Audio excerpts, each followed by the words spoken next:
It does say, though, that both Commodore and Atari assured customers the computer supply situation should be alleviated by mid-June, which is probably much more than we could hope for than your Baltimore Orioles by June. They always start off slow in April. Not this slow. Not this slow, but we've got a couple of months left, and they're only 5, 6, 7 games out. It's still close. 8, 9. Let's talk basketball tonight. Okay. NBA playoffs continuing, and they're developing a pattern already. We've got the division winners who keep winning, and everybody else who keep playing 500 ball. We're going to take a look at that and the weekend ahead on AFN Television for Sports when we return right after this.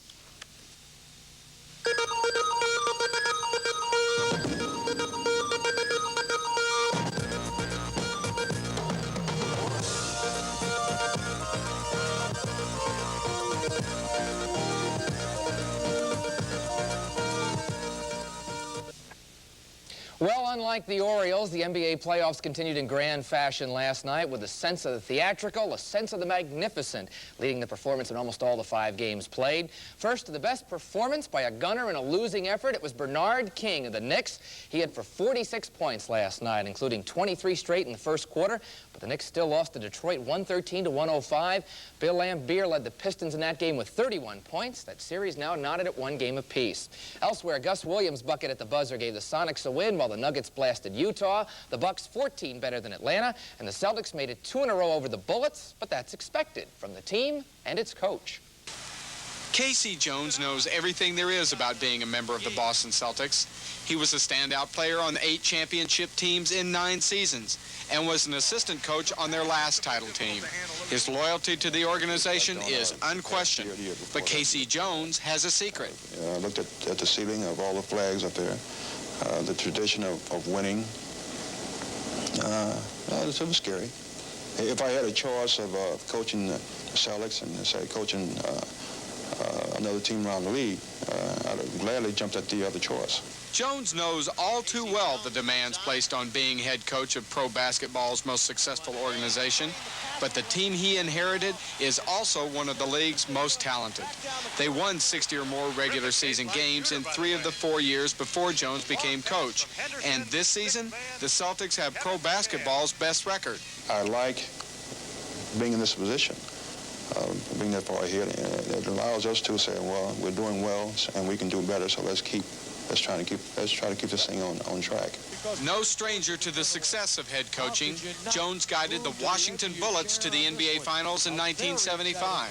What is important as far as any style of coaching goes is expertise, the honesty, and being able to give direction. And through his easygoing manner, Jones is able to deliver that direction to his players, who like his style. He's the type of guy that is very understanding, and we respect that as players because we're supposed to be treated like men now, and we try to treat him the same way. The key to K.C. Jones's success could be his even temperament, ideal for the pressure-filled environment of coaching the NBA's top team. We're riding the crest now. Tomorrow, it might be that part of the cliff that just falls down the hill. But then, but that goes with coaching. Dennis Kirkpatrick, CNN Sports.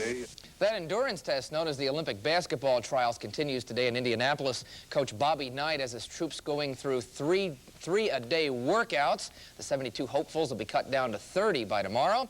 Then following a couple of doubleheaders this weekend, that number will be trimmed to 14 to 20. Baseball yesterday. I repeat, former Gold Glove shortstop Gary Templeton helped the cause. The Padres took it on the chin 4-zip. Dodgers' Steve Sachs, here we watch him, and Greg Prock with homers in that one. Elsewhere, the Giants 3 hit the Reds, while UB Brooks' homer won it for the Mets. Steve Trout was the winner for the Cubs over St. Louis, and the Phils and the Bucks were rained out. American League, the Tigers' streak stopped at 9, while the Orioles kept their worst record in baseball intact in Toronto. The Rangers 7 better than Boston, and Rich Dotson a 5-hitter in the White Sox win. One other game yesterday, the Yankees in Cleveland didn't get a chance to play. They were rained out in Cleveland. Now, between baseball and the NBA playoffs, you're probably all set to find out what games you can sit home and enjoy on AFN this weekend. But Army Sergeant Dave Bowen says, wait a minute. The weather outside is absolutely glorious, and it promises to stay that way for the rest of the weekend. So what better time to go out and see some of the sporting events going on in and around Germany? If variety is, as they say, the spice of life, then it should be a pretty spicy weekend ahead, with perhaps the spiciest event of all starting it off. It's bodybuilding. A Mr. and Mrs. Meet will be held Saturday at the gym at Kaiserslaughter's Kleber Kaserne. Prejudging starts at 10 a.m. with the finals at 8 p.m. If the great outdoors is more your kettle of fish, you can hook onto the fishing derby near Augsburg. Lake Dillingen is the site. The open derby begins at daybreak Saturday and runs till 4 p.m. The Augsburg Rod and Gun Club has more information.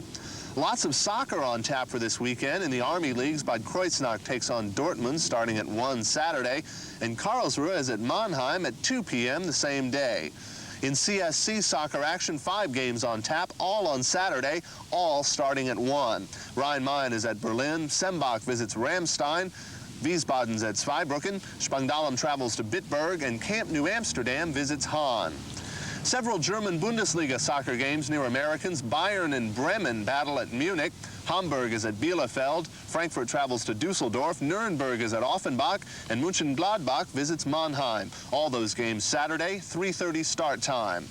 2 motocross events in Germany this weekend, both on Sunday. One is on the Dornberg near Nuremberg, and the other at Wieseck near Gießen. And all weekend long, there'll be racquetball going on at Rhein-Main Air Base. The tournament is an American-European Racquetball Association event. All said and done, it should be a great weekend. Lots of good sporting events going on around Germany. Me, I may just stay right here. But before that, let's go over to specialist Ron Bruschi for a look at what's on radio and TV this weekend. Well, Dave, as nice as the weather's going to be this weekend outside, you may not want to stray too far away from your radio or TV set inside, because AFN Radio and Television has a full complement and a wide variety of sports that should prove to be very exciting this weekend. It all gets started at 3 this coming morning with NBA playoff action as New Jersey Nets try to repeat their upset win of the Philadelphia 76ers in Game 2 of that best-of-5 series. Then it's over to AFN TV for baseball. The first pitch in the NBC Game of the Week is at 8 p.m. Teams will either be the New York Mets versus Philadelphia or San Diego against L.A. A little later Saturday night at 10:30, it's back to the court as AFN Radio presents the Boston Celtics and Washington Bullets battle in Game 3 of their best-of-5 Eastern Conference Series. Early Sunday morning at 2:35 a.m., it'll be baseball as AFN Radio goes to the airwaves with the Houston Astros taking on the Atlanta Braves. The weekend wraps up on AFN TV with USFL football action starting at 9:30 Sunday night. Teams have not yet been announced. That's the way the live sports weekend stacks up. Should prove to be an excellent weekend. And now back to you, Stan. I think it's one of these buttons. Even got the key right. Thanks, Ron. And Golf Gil Morgan carries a 2-stroke lead into the second round of the Heritage Golf Classic in South Carolina today. Closest named competitors are 4 shots back: Tom Watson, Tom Kite, and defending champ Fuzzy Zoeller. LPGA action in St. Petersburg, Florida. Robin Walton, a 6-year tour vet without a victory, has a 2-stroke lead over 4 golfers heading into today's second round. Finally, a high school story tonight. Now, normally a high school performance, if it's not local, really doesn't merit any attention. But yesterday, Al Leader of the Central Regional High of New Jersey struck out 32 batters in 13 innings. The sad fact is it wasn't the record. The record's 37 batters, and the game was stopped after 13 innings with no score. Now, you can keep score a little bit easier. Just take a couple of National and American League Baseball schedules along. You can get them very easily. Just send us a letter. Write to Schedules, Headquarters AFN, APO 09757, and remember, include a self-addressed MPS envelope, or we'll have nothing to send you the schedules back in. By the way, tonight on the Sports Update at 10:25, we'll take a look at baseball as only a fan would. That's sports for now. Have a nice weekend. Well, the big Easter weekend has finally arrived. All this...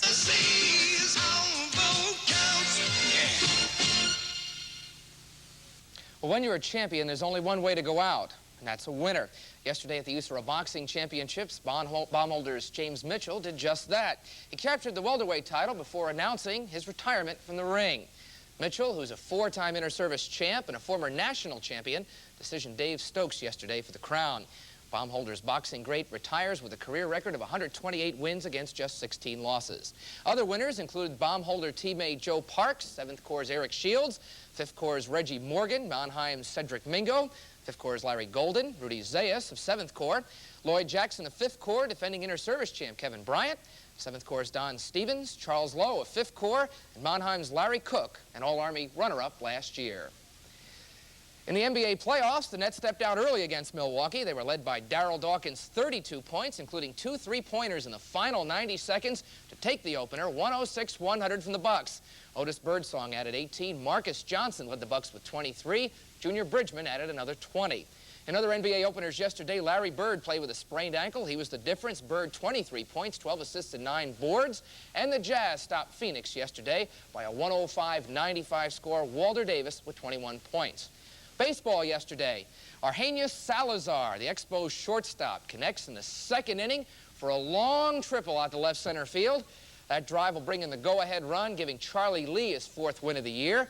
Montreal didn't stop there yesterday either. Up to the plate comes one 42-year-old man named Pete Rose. Whack! Pete drives in another run. The Expos win it easily, 6-2. Elsewhere, the Cubs 5-hit Pittsburgh. Steve Trout, Tim Stoddard, Lee Smith combined for the win. The Mets rode 6 Philly errors to a win yesterday. Alejandro Pena shut out the Padres for L.A. The Astros winners by 3 over Atlanta, and the Reds take a pair from the Giants. In the American League, the Yankees yesterday scored 4 in the last of the 13th for a win over Milwaukee. The Tigers yesterday, 5 better than Cleveland. They were rained out in Kansas City. The Birds, 1 better than Texas.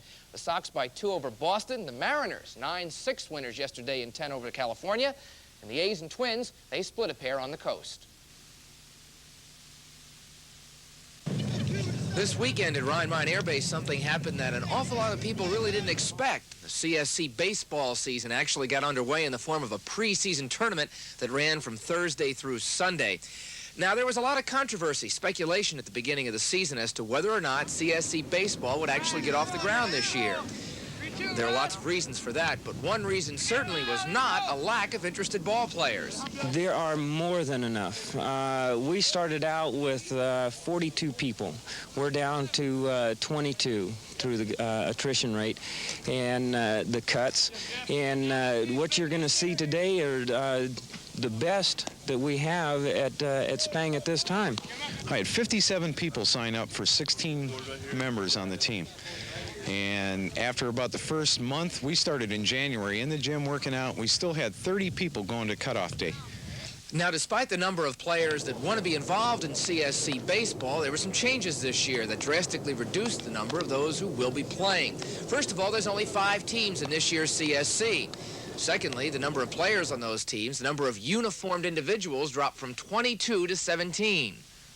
Over the past couple of years, the play in the CSC has been described as on par with a junior college level back in the States. Well, the question here today is, with the reduced number of players and the reduced number of teams in the league, how will that affect the caliber of play? What it really means by having 17 dressed players means that my being the coach of Rhein-Main reduces it to 16. And with Bob Riley being my assistant coach and not being able to play reduces it to 15. So we really have 15 players. And that, I think, is going to have an adverse effect because you really can't carry enough people, enough pitchers, and that definitely has to be addressed. And I think we need to get back into the range of 20 players and let more people compete, and it'll be for stronger teams. But all that aside, there was nothing but optimism this weekend at Rhein-Main for the tournament. The players, the coaches, everybody concerned with the program, excited about this new 1984 baseball season. And all agree that this is not going to be the last year for the league.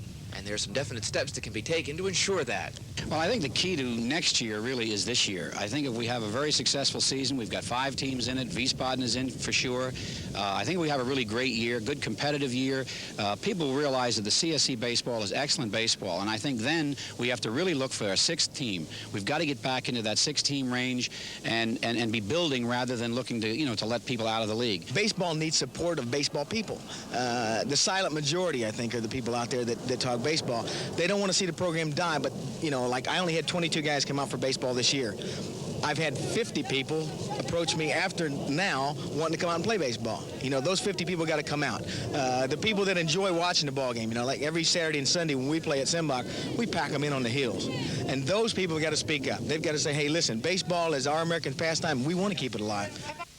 So the CSC baseball season has shaken out a few of the bugs, and they're ready to go with the regular season this weekend. Over the course of the next 4 nights, we're going to take a closer look at each of the 4 teams that participated in that tournament last weekend. We'll look at their strengths, their hopes, and their chances.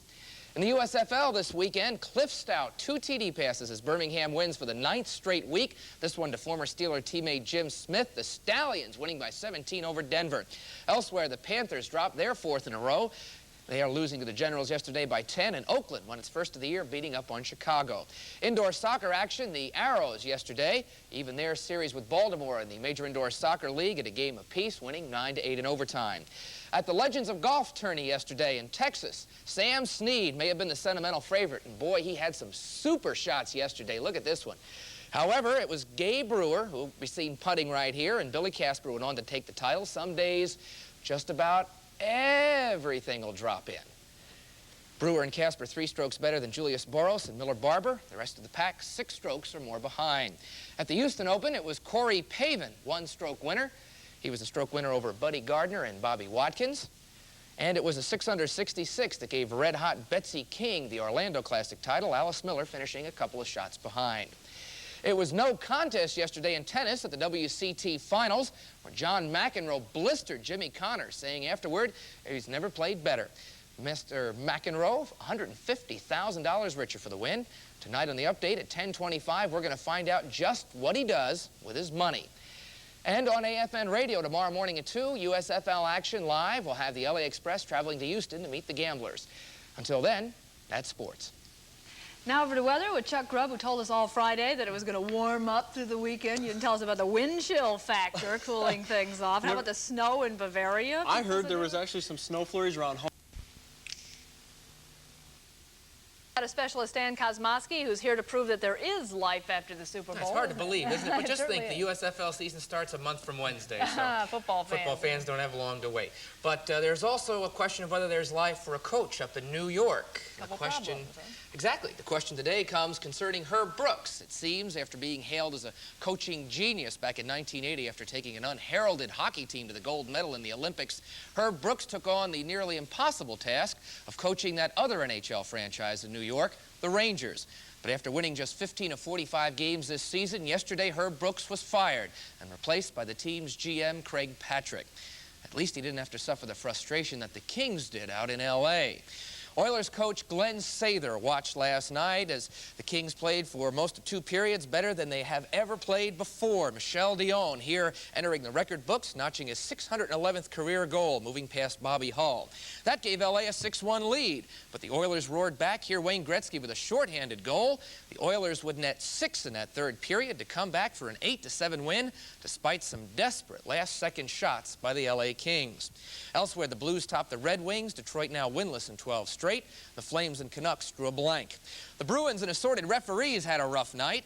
Yes, in all the fun and frolicking, they did manage to play some hockey last night. The Bruins riding the inspired goal play of Pete Peters to a 3-1 win over the Canadiens. Steve Larmer, a pair of goals and an assist for Chicago. The Jets nipped Pittsburgh. Over in the NBA, just a couple of games last night, Greg Ballard and World B. Free each with 31, but the Bullets were winners, and the Pacers dropped Golden State in double overtime. College hoop last night. The Bruins hosted Washington in a Pac-10 matchup.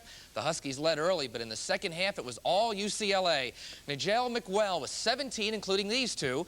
But the 14 of those points came in the last 20 minutes, the Bruins winning at 63-51. Brad Daugherty with 28, leading the Tar Heels to an easy win, and the Blue Demons winning, upping their record to 13-3. The upset of the night, Pitt versus number 15 Boston College. The Panthers with a point lead, less than a minute to go, and BC's Trevor Gordon a chance to give the Eagles a lead and finds the backboard twice. Boston College falling 61-55 after blowing a 9-point lead. The Yellow Jackets sent Virginia to their 6th straight ACC loss. Villanova by 8 over Drexel. Navy a big winner over Delaware, and VMI 6 better than Davidson. And in our featured college score of the evening, West Virginia Wesleyan burned Salem yesterday 115-87. Boxers know it as the Passport. What it is a system for USERA to monitor its boxing program. The Passport's a small booklet that's carried by the boxers where the facts concerning each bout is recorded and the information forwarded to USERA Sports on a monthly basis. Now, the purpose of this is twofold. First, to keep the veterans from being mixed-matched against the novices in the boxing ring and thus preventing needless injuries, the second goal. And those needless injuries are a serious concern among everyone connected with the sport. The boxing passport is intended to appropriately open or close the door for competition for USERA boxers. But the success of the program will depend largely on the core and community level officials. And one for sure is all for it. Oh, definitely. It helps us with the pairings. We can pair a lot easier on making sure that the boxers are boxing person with equal experience. Brown also sees it as helping to make the sport a lot safer. They're doing a little better with the physicals. They're also annotating in the book any problems that arise with that boxer, so that the next time the boxer goes to another community to have a physical, you know, what the previous doctor found is right there, and he can take a look at it and maybe check it again. Terry Stotts, the Stuttgart boxing coach, shares the feeling. You don't want nobody that has 50 or 60 fights fighting somebody with 1 or 2 fights. You know, you're just asking for trouble, and you're asking for somebody really to get hurt. It's easier in the boxing business to get outclassed, and you know, once you've had a lot of fights under your belt, you really know about what's going on as far as boxing itself, knowing how to kill time in the ring, know how to work, really, you know, really get somebody set up. And if I have a fighter, like I say, it has 1 or 2 fights, and he end up fighting somebody coming from a state with 30 or 40 fights, and he end up messing, you know, just knocks my guy out, well, basically, my fighter's gonna quit, you know, because he gets a bad experience of the ring. And this is I think the AE Farm 26 is going to be really good. So the sport of boxing enters a whole new phase in USERA, one that, with the help of coaches and local officials, will offer a much safer future for its boxers. While in USERA, the sport's boxing in the CSC, the eyes are turning to basketball and playoffs ahead this week. Saturday night's game for AFN Sports. Well, yesterday they had their victory parade in San Francisco for the new world champions of professional football. But not everyone is satisfied that the Niners are the best team in the NFL this year. Just ask some Miami fans. Well, all across America today, armchair quarterbacks with their typical perfect 20/20 hindsight vision are wondering, what if? Well, what if you were the coach of the Miami Dolphins? Would you have fared any better? There is a new toy on the market that just may give you the chance to answer that question. The world's first voice-activated Laserdisc video game. Welcome to the thrills and excitement of Air reporting.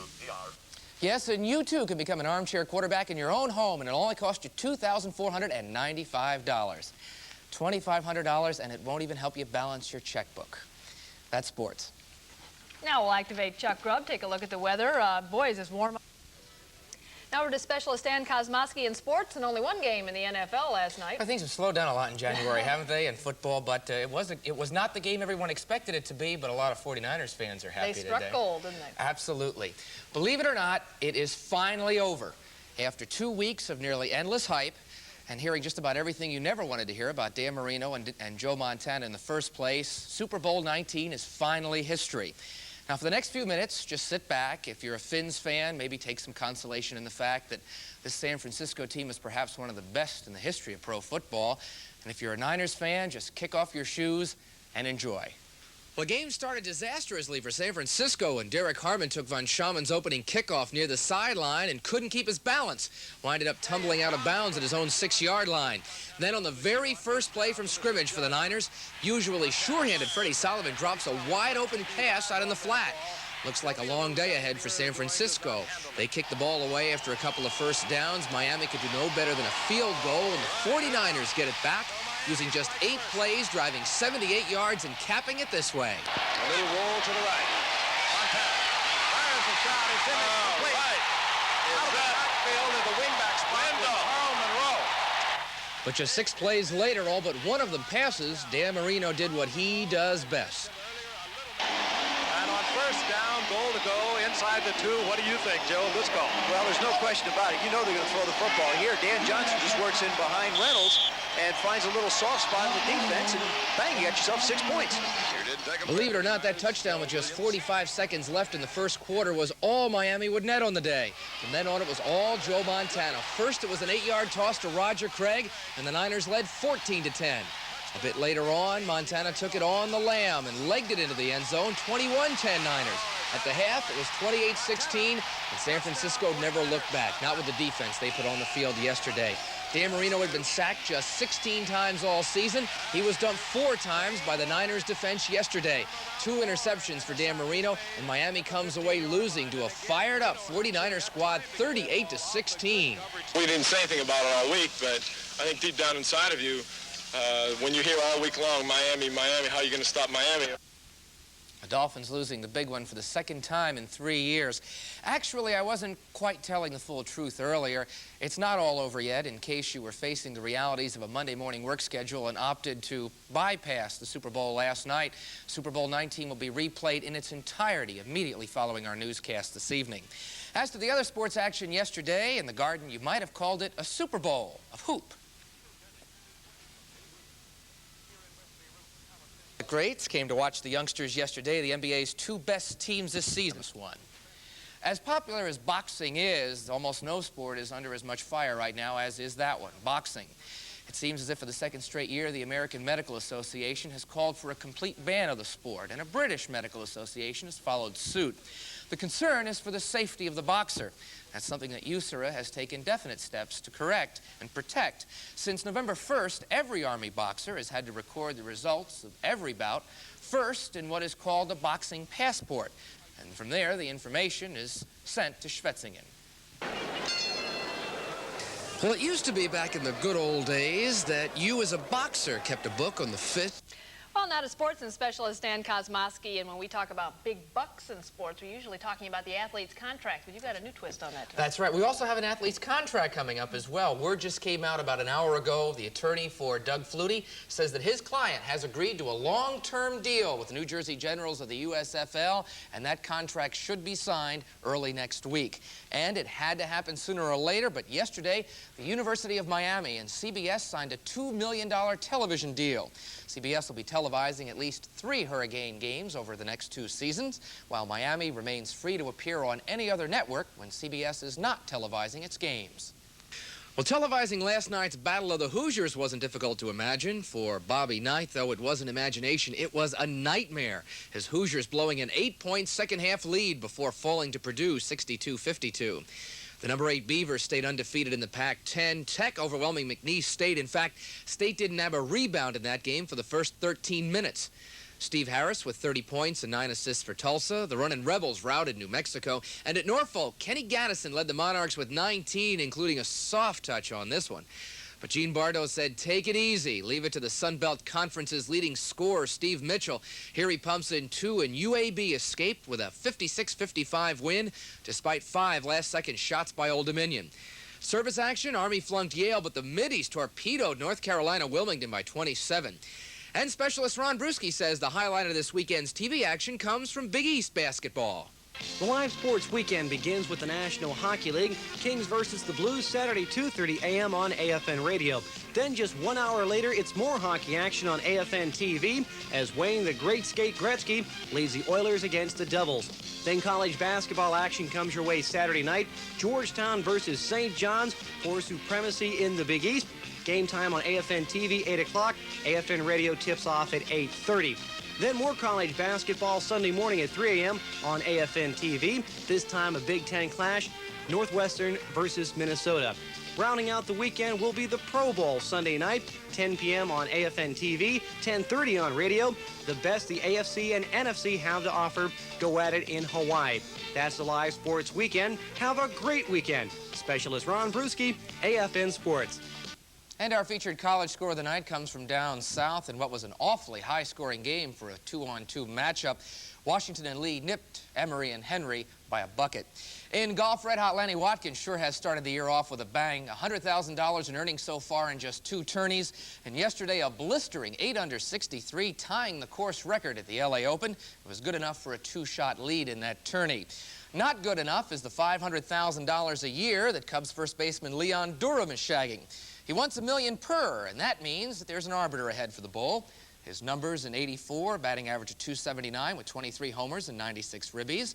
And he did have the best RBI ratio in the National League. That should mean a few more dollars for gas fare. Dick Moss is Durham's agent, and he'll be busy with Durham and his new client, the Expos' Andre Dawson. Dawson is asked to renegotiate his pact with Montreal. He's on the final year of a 5-year deal with an option for 2 more. In other baseball notes yesterday, the Orioles' Mike Flanagan tore up his Achilles tendon at a charity basketball game. He's out through July. DH Richie Zisk placed on waivers by Seattle. Shortstop Ubi Brooks, a 3-year deal with Montreal. And Rupert Jones, who hit .282 with the Tigers last year, signs up for a year with California. Boxing promoter Don King has long been known for his wheeling and dealing. In fact, he is one of the 2 or 3 men said to own professional boxing. Well, the FBI didn't seem to think that everything was above board with Don King Productions, so they set up a sting operation. And you know what they found? He didn't go for it.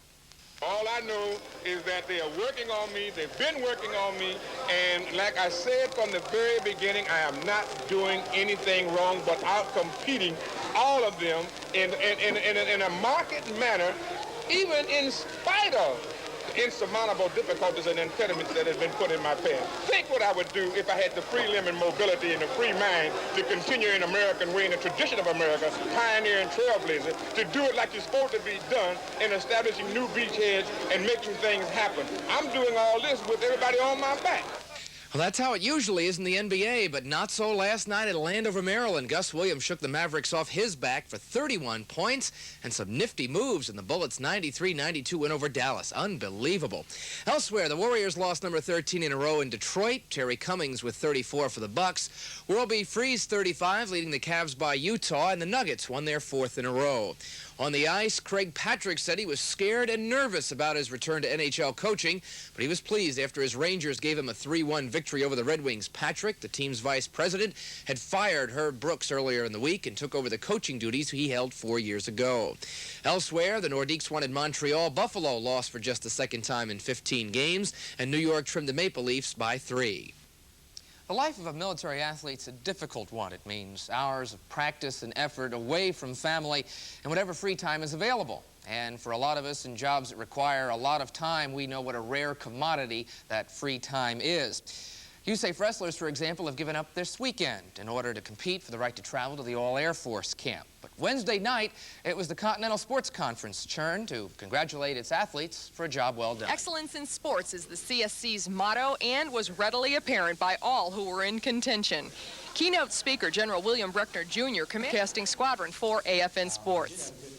By the way, if you're churning to catch those USAFE wrestlers in action, they will be competing tomorrow morning starting at 9:30 at the Volgave Gym. It'll be the Greco-Roman finals. Whatever you do this weekend, get out and have an enjoyable time. That's sports. Well, on to... A couple of living legends were returned to the world of baseball yesterday as if they were ever really separated from it. Mickey Mantle and Willie Mays, who were banned from any associations with the game, were reinstated last night by Baseball Commissioner Peter Ueberroth. I know it was really hard for Mr. Ueberroth to, being a friend of Mr. Coons, that it was hard for him to do what he did today, but I'm very proud that he did. I think he's going to be a great commissioner, and I'm just very happy today. Can you find anything that I did wrong in baseball? See, when you're banned from baseball, there's something you did wrong as far as baseball was concerned. My argument was, what did I do? What Mays did was take a job with Bally's Park Place Casino. Mantle with Del Webb's Claridge Casino Hotel in a public relations capacity, rubbing elbows and playing golf with the casino's biggest customers. For that, former baseball commissioner Bowie Kuhn had banned them from the national pastime. Now, however, it seems Mantle and Mays will both be able to return to the sport with which their names are synonymous. And I like to be the ambassador of baseball. I like to go to the All-Star game, World Series game, go to different places. Since I've been in the business world, I know what I know what it's all about now. I've always felt like I'm a Yankee, you know, and I'd like to end up being a Yankee. Well, Mick, this might be the year to be a Blue Jay. Sporting the spring's only perfect record, Toronto put rookie Jimmy Key on the mound yesterday. The Jays looking for a lefty starter this year. He tossed 4 strong innings, struck out the side in the first before Ryan Harper got to him for a homer in the 4th. Neil Allen came in and shut the door as the Cardinals end the Birds' win streak with a 3-1 victory. On the hardwood last night, it looked like the Clippers took some lessons from the Jays on winning. Norm Nixon, 20 points, a career-high 21 assists, leading L.A. by the slumping Detroit Pistons 136-116. Detroit now 11 games behind the Bucks. The Denver Nuggets atop the Midwest, and playing that way, Elston Turner fingertips it in, but Denver had to earn this one. 6 seconds left, the Mavericks setting up for that one last shot. In the wasted Wayne Cooper and then Calvin Nat. Here it comes, 1 block. 2 block shots, and the Nuggets hold on for a 2-point win. Only one other game yesterday, Adrian Dantley with 35, and the Jazz routed the Warriors by 11. On the ice last night, the Bruins and Nordiques battled it out. They call this a heated rivalry in the NHL. Michel Goulet, in just a second, will come up with one of his 3 goals on the night, giving Quebec an 8-4 win and a tie with Montreal for the Adams Division lead. The only other 2 games in the league last night both needed overtime, but only the Leafs could come away with a win. USFL action, Vince Evans rode the gamut from hero to GOAT. Third quarter, Evans rolls out and tosses a slap shot to Mark Lewis, and the Gold take a 1-point lead. But just a few minutes later, Evans isn't quite as lucky. He goes to scramble again with slightly different results. The Pigskid, roaming vainly in search of a home, plays a little hot potato. Nobody wants it, but the Gamblers finally recover. Jim Kelly then hits one of his 4 touchdown passes on the very next play, and the Gamblers would ease to a 36-17 win. Now, if Kelly should keep up his current pace, he will end the season with 72 touchdowns and over 7,800 yards passing on the season. It was not in the air, but on the lanes that all the action took place in Corps Championships the past few days. Let's head out first, Ludwigsburg way. You just might say the view from the ground up was pretty impressive as bowlers rolled off for one of 8 slots to advance to the USERA Championships in Heilbronn next month. The women's all-event champ was Augsburg's Bonnie Shepard, and needless to say, she bowls a bit. Well, I bowl on Sundays, Mondays, Thursdays, Fridays, and Saturdays. I'm also tournament director down in Augsburg for the Women's Association, so that means that I bowl in a lot of tournaments also. So I do that, plus I practice after work about between 4 and 5 o'clock on twice a week. And after missing the cutoff to USERA by just a few pins last year, she took some strong, decisive steps to change that. I got married this past year, and I mentioned my husband is a big bowler. He knows exactly what to say to calm me down and keep me thinking bowling rather than getting distracted by what everybody else is doing or whatever lane conditions or whatever nitty things I used to get upset about. For the men, 2-time inter-service champ Jim Worley of Ansbach took singles honors, but Neuilm's Dan Weichel took the all-events crown with a lot less experience. As far as competitive bowling, I've really not had that much. I've been bowling now for 8 years now, and I've really never actually had a chance to bowl in anything something similar to this here. I have shot ABC in 82, 83, and 83, 84 season back in the States. And like I say, I averaged about 190, 195 there. Other than that, I've really had no competitive bowling. Overall, Neuilm's Tom Parman teamed with Weichel for the doubles title, while Shepard and Augsburg's Deb Chanette were the best women team. In 5th Corps, it was Pete Williams of Baumholder, the men's champ, Vicki Harris, a triple winner, singles, all events, and doubles with BK teammate Paula Wright. For the men, Sam Rodriguez of Bad Kreuznach may have missed the singles crown by 2 pins, but he nailed the doubles title with partner George Vanderveer making it a BK sweep. Bill Kenny of TV5 got to watch. The lanes were alive with the sounds of rolling balls and tumbling pins at Rose Barracks in Bad Kreuznach for the 5th Corps Bowling Championships. Bowlers from 10 military communities across Corps competed for 3 days to determine who would represent 5th Corps at the USERA level bowling championships. For Sergeant Vicki Harris and Staff Sergeant Samuel Rodriguez of the Bad Kreuznach military community, the Corps Championships turned into personal triumphs as they captured the top all-event honors. I've also watched a lot of scores in the 7th Corps roll-offs. They're averaging much higher than we are in all 10 positions. I think a lot of that has to do with the house that they're shooting in now. It's synthetic lanes and a little bit different conditions than we have here. This is a hard house to shoot in, and hopefully we'll be able to hold our own down here. From Bad Kreuznach, I'm Bill Kenny, TV5 for AFN. There's a break in the action at the NCAA basketball tournament. Play set to resume on Thursday, but now we wind down to the final 2 weekends of play. And Nick Charles sets the scene for the final 16. It says it's more than just who will earn the right to lose to Georgetown. Even if the tournament is a lock,